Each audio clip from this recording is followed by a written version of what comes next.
Bonjour, je suis ravi et j'ai un regret.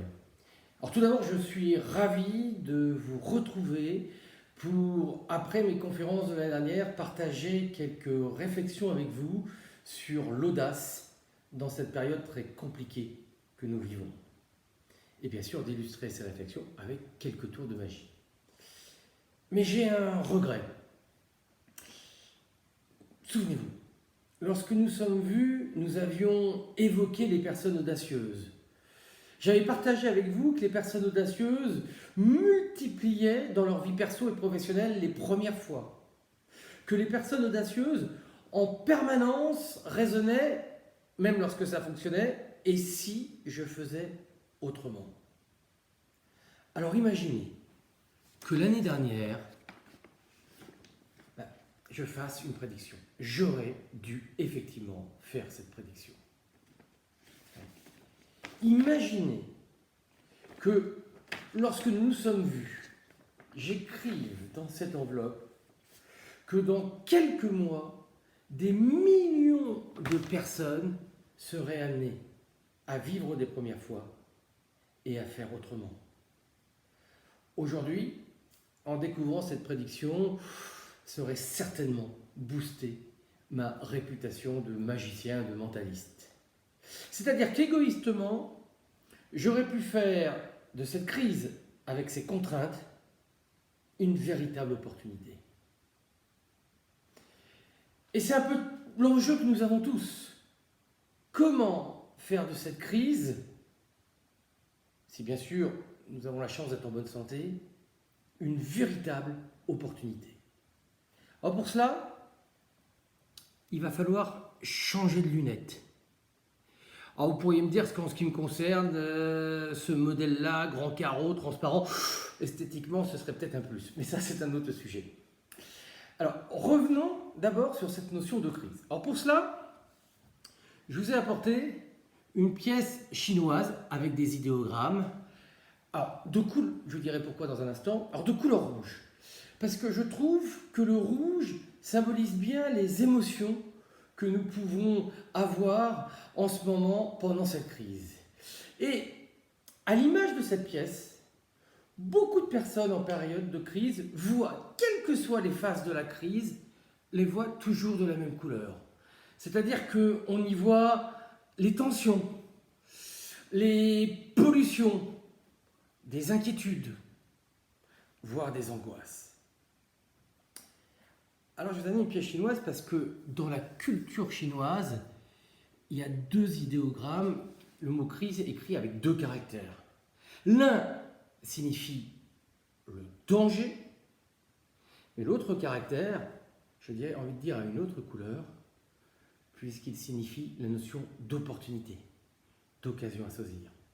Donc, occasion à saisir et bien sûr danger. Si nous allons dans notre culture, le mot crise, étymologiquement, vient du grec crisis. Et là, il n'y a pas la notion de danger. Alors on va l'effacer tout doucement. Il y a une autre couleur, c'est la notion de faire des choix, de décider. C'est-à-dire qu'une crise, c'est à la fois des opportunités à saisir et des décisions à prendre. Et il faut entre autres décider de s'appuyer sur un levier fort qui est l'audace.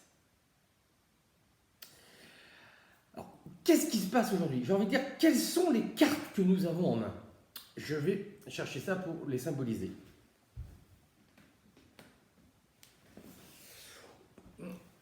Avant, il y avait un environnement avec des attentes, des exigences, nous avions des habitudes de fonctionnement, de travail. Et c'était pas simple tous les jours, mais on s'en sortait pas trop mal. On arrivait à se mouvoir dans cet environnement. Alors beaucoup de personnes disent qu'aujourd'hui, les cartes sont mélangées. Mais si c'était le cas, écoutez, avec un peu d'agilité, un peu le sens de l'adaptation, on retrouverait vite notre repère. Non. Avec cette crise, les cartes ne sont pas mélangés. Tous nos repères sont bouleversés. C'est-à-dire qu'il va falloir complètement penser autrement, donc changer de lunettes, pour reconstruire de nouveaux repères. Nous sommes en quelque sorte un peu comme des explorateurs. Ces explorateurs qui avaient besoin d'audace, car nous allons, dans les semaines qui viennent, dans les mois qui viennent, en terre inconnue, ou en tout cas partiellement méconnue. Alors vous pourriez me dire que si des millions de personnes, pendant ce confinement, ont fait des choses autrement, multiplié les premières fois, c'est que une partie de la population est devenue audacieuse. Non. Bien sûr que non. Parce que ces premières fois, les choses que nous avons dû faire autrement, nous l'avons fait par absolue nécessité.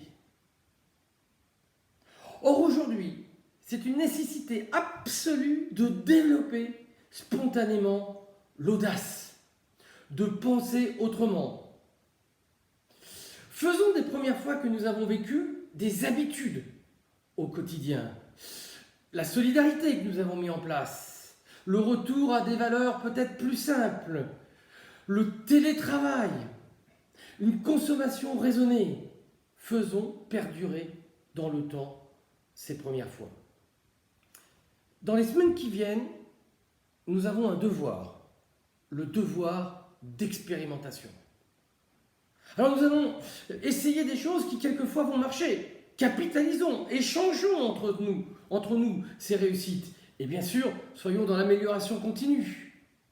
Et puis il y a des choses qui vont échouer. Mais je vous rappelle, je l'avais évoqué avec vous au cours de mes conférences, le contraire de la réussite, ce n'est pas l'échec. Le contraire de la réussite, c'est l'abandon. Ce qui est important dans les semaines qui viennent, ce n'est pas tellement ce qui va nous arriver, c'est ce que nous en ferons. Il est donc vital de changer de lunettes. Tiens, les miennes ont changé et sans trucage vidéo. Voilà. Et pour développer cette audace, nous avons besoin d'un carburant, qui est l'optimisme. Parler d'optimisme en ce moment. Déjà, souvenez-vous, lorsqu'on s'était vu, je vous disais que l'optimisme était une volonté et qu'il était assez facile d'être pessimiste dans notre environnement morose. Et ça, c'était pourtant avant. Je vous taquinais même en disant que si on regarde certaines chaînes d'information, en plus, il y a un côté amplificateur de ce pessimisme. Alors aujourd'hui, nous avons bien plus de raisons, compte tenu des indicateurs économiques et humains qui nous alimentent tous les jours, de sombrer dans le pessimisme. Ça veut dire que nous avons deux possibilités. Soit voir le côté sombre de cette crise, soit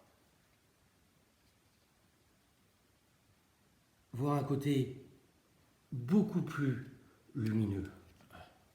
Alors, tout simplement pourquoi ? Parce que nous avons cette possibilité au fond de nous. Dans nos tripes, dans notre cœur, nous avons tous une étincelle. Soit nous voyons le côté triste, morose, sombre de cette crise qui nous plombe, soit on va chercher un côté beaucoup plus lumineux, un côté beaucoup plus optimiste, qui est source d'énergie.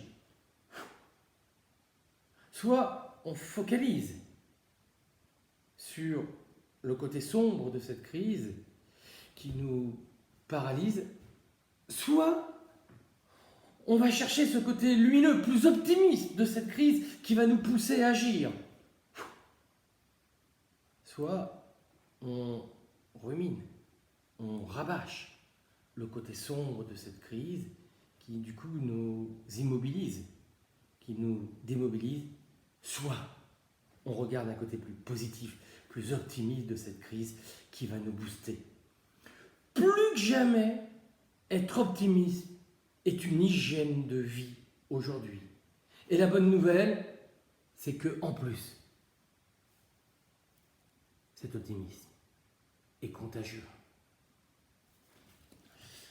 Alors, pour conclure cette intervention, j'ai envie de vous dire que j'ai l'espoir que cette crise ne soit pas simplement une prise de conscience, mais soit un véritable électrochoc sur notre manière de vivre, un véritable électrochoc sur notre manière de travailler. Au début de mon intervention, je crois que j'étais un peu pessimiste, puisque je vous ai dit cette phrase, il y a quelques mois, j'aurais dû faire une prédiction. Alors sa phrase j'aurais dû était pessimiste, elle est stérile. Dans la culture optimiste, on remplace par la prochaine fois. Et pour moi, la prochaine fois, c'est aujourd'hui. Donc, j'ai amené une prédiction dans cette enveloppe. Alors,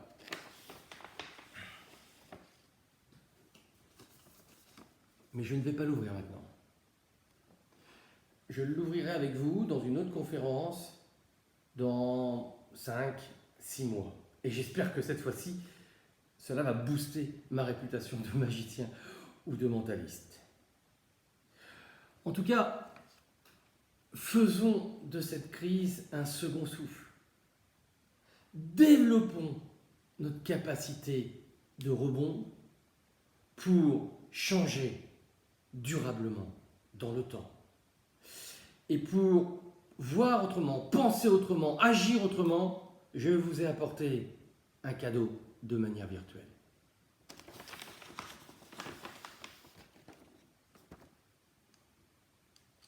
Changeons tous de lunettes. Merci et à très bientôt.